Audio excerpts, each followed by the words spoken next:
یه سال و نیم پیش که تقریبا ما اومدیم کیش، مجبور شدیم هول هولی خونه بگیریم. فکر کن تو 3 روز خونه گرفتیم. یه خونه کوچیک گیرمون اومد، یه خوابش از 70 متری. ما هم 3 نفر بودیم. به شدت سختمون بود و واقعا حالا جدا از وسایلمون که کلیاشو گذاشتیم آوردیم، خیلی اذیت شدیم بچه‌ها، خیلی.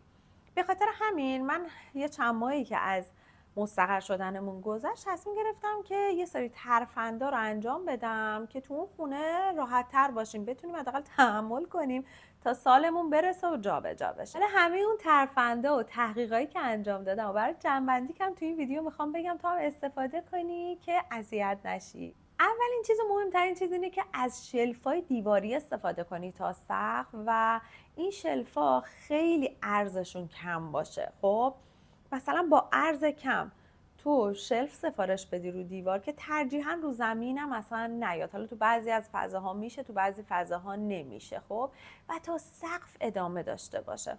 ببین شلف دیواری توش حالا هر چقدر ارزش کم باشه، تو توش یک عالمه وسیله میتونی بذاری و راحت بشی از شلوغی خونه جلوگیری کنی. چون تو وقتی خونت کوچیکه، هر چقدر وسایلتو رد کنی بره، باز یه سری وسایل ضروری داریم. مثلا ما کتابامونو که بچه‌ها نمیتونیم واقعا رد کنیم. حالا یه سری کتابا رو آره، ولی واقعا تو نیاز داری و با اونا خاطره داری و میخوای بخونیشون. یا مثلا یه سری وسایل آشپزخونه، ولی مواد غذایی، حبوبات و اینجور چیزا میخری، خب چیکار کنی؟ میذاری تو اینا. گزینه بعدی استفاده از باکس‌های شفاف ذخیره سازیه. مثلا تو لباسای زمستونی و یا مثلا تابستونی و وقتی فصلش میگذره فیکس میکنی میذاری این تو و حالا میذاری بالای کمد دیواری. شاید باورتون نشه بچه‌ها، من از بالای کابینتم هم استفاده میکردم. مثلا اگر تو خونه خودته، یعنی مستاجر نیستی، میخوای کابینت ها رو تغییر بدی، به اتفاق همه رو، کابینت ها رو، کمد دیواری ها رو، جا کفشی و هر چی که داری سفارش میدی تا سقف ادامه بده. مثلا من چون ظرف و ظروفم و نصف بیشترش رو نیاورده بودم، کابینتم هم تا سقف بود. یعنی شانسم این بود که کابینتم تا سقف بود. اون فضای بالای کابینت رو همه رو اختصاص بودم به وسایلی که نمیخوام. یعنی دیگه خبری از ظرف و ظروف نبود. چه اشکالی داره؟ کسی نمیبینه که. من اونا رو همه رو اونجا ذخیره کرده بودم. مثلا یه قسمتی از کابینتم بود که اصلا قابل دسترسی نبود دیگه، بالا بود و از شر کلی وسیله ها خلاص شده بودم. یعنی شما هر چیزی که می‌بینی اضافی میتونی تو اون قسمت بالا بذاری.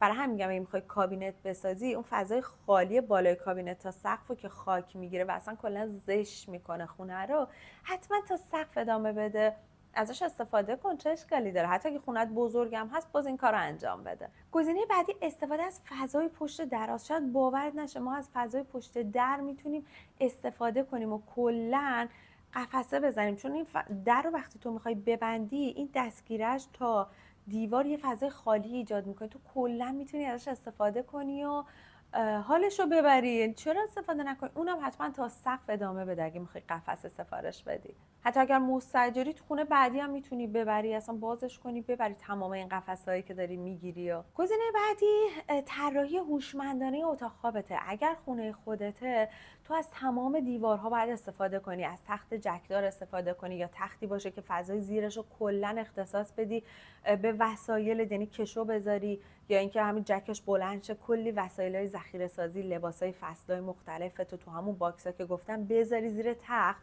یا اینکه حتی از فضای دور پنجره استفاده کنی، از فضای زیر پنجره. حتی میتونی یه نیمکت بزنی فضای زیر پنجره رو و اون نیمکت رو کلا خالی بذاری، کلی وسیله و ملافه و پتو و رخت خواب و اینا رو توی اون بذاری. گزینه بعدی استفاده از مبلای چند کاره است. ببین یه سری مبل ما داریم تبدیل میشه، هم تبدیل شونده است هم چند کاره است. مثلا میز جلو مبلی تو تبدیل میشه به میز ناهارخوری، بعد میاد تبدیل میشه به عسلی، بعد جمع میشه تبدیل میشه به میز کار. تو حتما میتونی از این وسایل استفاده کنی و حتی یه سریا هستن که میز کارشونو، چون فضای خونهشون کمه و احتیاج به یک آفیس خونگی دارن، هوم آفیس، آفیس و انگلیسی میگم، خونگی و فارسی احتیاج به هوم آفیس دارن و میان از میزهای کار تاشو استفاده میکنن. یعنی تا میشه کلا اصلا تبدیل به قفسه میتونه بشه، بعد دوباره باز بشه و تو استفاده بکنی. برای میز ناهارخوریت هم اگه فضات کمه، از همین میزا میتونی استفاده کنی. این میزا کلا تاشو به دیوار میچسبه، حتی صندلیاش میتونه تاشو باشه تو استفاده کنی. حتی برای بالکنت هم این روش میتونی استفاده کنی. یه میزای خیلی ظریف سفارش بدی که روی نرده بالکن نصب میشه، اصلا میتونه قسمت بیرون باشه، بیرون نرده نصب شه، اینقدر فضا 20 سانت بیرون نردت نصب بشه. صندلیات میتونه تاشو باشه، حتی میتونی از مبلمان ال خیلی ظریف استفاده کنی برای قسمت بالکنت و اصلا از صندلی های تاشو، از میز تاشو میتونی استفاده کنی و لذتشو ببری. یعنی هم از فضای بالکنت استفاده میشه، هم قابل چیدمان میشه فضای بالکنت. بکن یه بالکن خیلی ظریف بتونی همه کار توش انجام بدی. راجع به میز ناهارخوری یه نکته رو میخوام بگم، جامون ما یه جزیره هایی داریم، یعنی تو میتونی یه جزیره یا یه اوپنی سفارش بدی که میز ناهارخوری کامل ازش میاد بیرون به حالت حالا کشویی یا ریلی. هر موقع مهمون میاد قشنگ دورش میشینین استفاده میکنین، بعد اینو میذاری داخل، هیچ فضایی ازت نمیگیره، ولی در کل تو میز ناهارخوری داری دیگه، خیلی جالب و خفنه. گزینه بعدی اینه که میز تیوی تو حتما والهنگ انتخاب کنی. یعنی هر چی انتخاب میکنی والهنگ باشه، حتی توالت فرنگیت هم والهنگ استفاده کن، کابین توی سرویس بهداشتیت هم والهنگ استفاده کن و این فضای خالی بین وسایل با زمین میتونه خونه تو اصلا بزرگتر نشون بده. من توی ویدیویی که راجع به بزرگتر نشون دادن خونه است مفصل براتون توضیح دادم اینا رو، اینجا هم دوباره یه کوچولو عنوانش کردم. اما اینکه میز تیوی تو به دیوار نصب کنی باعث میشه فضای کمتری بگیره و اگه تیوی وال میخوای سفارش بدی خیلی ظریف و کم ارز باشه، دقت کن. و حتی اگه یه جلو مبلی میخوای سفارش بدی و پلان خونت خیلی کشیده است و کوچیکه قسمت نشیمنت، هم از مبل کم ارز استفاده کن، هم جلو مبلیت خیلی ظریف باشه. یعنی به هیچ عنوان مربعی نگیر، جلو مبلیت مستطیلی بگیر یا حتی از عسلی استفاده کن که تو هم بره. نکته بعدی برای نظم دادن به خونت اینه که تو تا اونجا که جا داره کمودا، جا کفشیا، کابینتاتو تعداد قفسه هاشو بیشتر کنی. هر چقدر تعداد قفسه های تو بیشتر باشه تو بهتر میتونی نظم بدی. مجبور نیستی که انبوهی از بشقابا و کاسه ها و اینا روی هم بچینی یا انبوهی از لباس ها روی هم بچینی و هی وقت بذاری وقتتو هدر بدی اینا رو مرتب کنی، زیریو بکشی بیرون رویی بریزه. نه، تعداد قفسه هاتو زیاد کن یا از نظم دهنده ها استفاده کن که تو ویدیویی که راجع به نظم دادن خونه است من مفصل اینا رو براتون توضیح دادم. شماره بعدی اینه که تو پشت در اتاق خوابات یا در کمد دیواریات میتونی حالا یه سری قفسه‌ها یا یه سری نظم دهنده ها وصل کنی و کلا از فضای پشت درت استفاده کنی. گزینه بعدی اینه که ساماندهی کنی ورودی خونتو. یعنی اینکه تو وارد خونه میشی، خب خیلی میزنه تو چش، خیلی حس بدی داره اگه شلوغ پلوغ بخواد باشه. خب تو سعی کن که جا کفشیت که گفتم تا سقف باشه همش دردار باشه، جا کلیدی و این چوب رختی نداشته باشه که لباستو آویزون کنی، همه چی دردار باشه، مرتب و منظم باشه. اینجوری خونت بزرگتر دیده میشه. اصلا تو هر چقدر تعداد وسایلات کم باشه، هر چقدر همه چی دردارتر باشه، نظم خونت بیشتره و کلافه نمیشی تو خونه کوچیک. یه مورد دیگه که من خیلی دیدم خوشم اومد و گفتم بهتون بگم، استفاده از این دراورای کشویی یا آینه های قدی کشویی. ببین یه سری آینه ها هستن که پشتشون حالت کشویی داره، تو فکر میکنی ضخامت آینه است، فکر کن مثلا ارزش انقدر 10 سانته، ولی به حالت کشویی میاد بیرون، تو کل وسایلتو میذاری. مثلا تو آینه قدی کل زیورالاتتو میتونی بذاری، اصلا به حالت مخفی هم هست، کسی نمیبینه. و یا اصلا کلی لوازم آرایش، برسات، سشوارت، شونه‌هات، همه وسایلی که حالا مربوط به جلوی آینه رفتنته میتونی اونجا بذاری و استفاده کنی. اینجوری روی میز آرایشت همیشه مرتب و کلی وسایلت نظم داده میشن. در کل توی خونه کوچیک خیلی اهمیت نظم بیشتر از خونه بزرگه. نظم کلا خوبه ها، اصلا بر منکرش لعنت، ولی خونه کوچیک خیلی مهمه که تو این نظم و این تقسیم بندی و این نظم دهنده ها و کابینت ها و کشوهات و همه چیز مرتب و منظم باشه، وگرنه که کلافه میشی، اصلا اون حس آرامشت ازت گرفته میشه.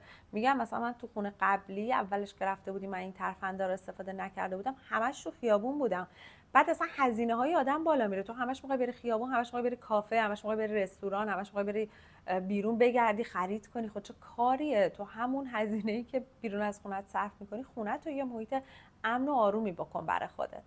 گزینه بعدی استفاده از دیوارهای جدا کننده یا پارتیشن هاییه که اینا قابل حمله و میتونی تهیهش کنی همرنگ دیوارات و یه فضاهایی که واقعا اذیتت میکنن رو جدا کنی که دیده نشه. مثلا اگه احتیاج داری یه قسمت از خونت میز کارت باشه و اون قسمتت مستقل باشه، میتونی با پارتیشن یا دیوارهای جدا کننده که حالا انواع و اقسام مختلف داره این کار رو انجام بدی.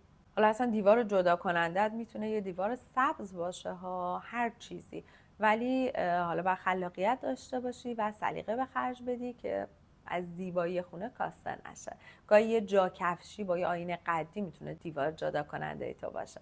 برای زیر تختت یا زیر مبلمانت اگر فضا داره و میتونی یه سری وسیله ها رو اونجا بذاری، از سبدهای چرخدار استفاده کن. سبدهای نظم دهنده چرخدار که به راحتی بتونی بیاریشون بیرون. البته زیر مبل زیاد پیشنهاد نمیکنم چون هر چقدرم که باشه باز قابل رویت و حس بدی میده بهمون، اما برای زیر تخت گزینه خوبی است سبدهای چرخدار قابل حمل استفاده کنی. برای بالای درای ورودی میتونی قفسه نصب کنی که اصلا یه فضایی که دیده نمیشه و تو قشنگ میتونی ازش استفاده کنی و کلی از وسیله هاتو بذاری توش. حالا ارزش چقدر باشه اون بستگی داره به اینکه چقدر فضا بده خونت. بعد سعی کن هر چیزی که میگیری فضای ذخیره سازی شده داشته باشه. مثلا اگه جلو مبلی میگیری کشویی بگیر که کلی از وسیله‌هات مثلا کارد و چنگالا، پیش دستیات، اینا رو همه رو بذاری اون تو، دیگه خونت شلوغ دیده نشه. اگرم که خونه خودتو داری بازسازی میکنی، حتما سعی کن از فضای زیر پله استفاده کنی.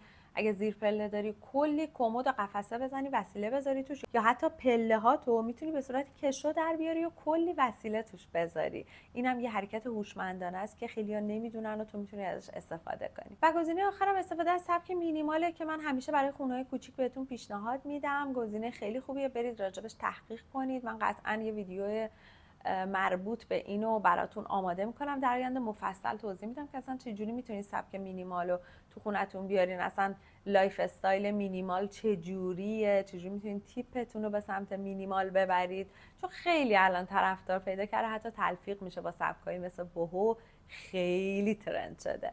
بچه‌ها امیدوارم که از این ویدیو خوشتون اومده باشه. در کل اگه هر تغییری میخواین تو خونتون بدین، حتما حداقل یک مشاوره 1 ساعته ثبت کنید. و اگر نه خدای نکرده ضرر میکنید، برای ثبت مشاوره دکوراسیون داخلی به صورت آنلاین میتونید به واتساپ من پیام بدین، لینکش هم تو دیسکریپشن براتون میذارم. اگه اهل اینستاگرام هستین میتونید پیج اینستاگرام منم فالو کنید و اگه دوست دارید تو دوره‌های مجازی من شرکت کنید و مشاور دکوراسیون داخلی بشین، باز هم کافیه به واتساپ من پیام بدین، ازتون تست استعدادیابی بگیرم که قبول شدین ان شاءالله شرایط ثبت نام براتون ارسال میشه.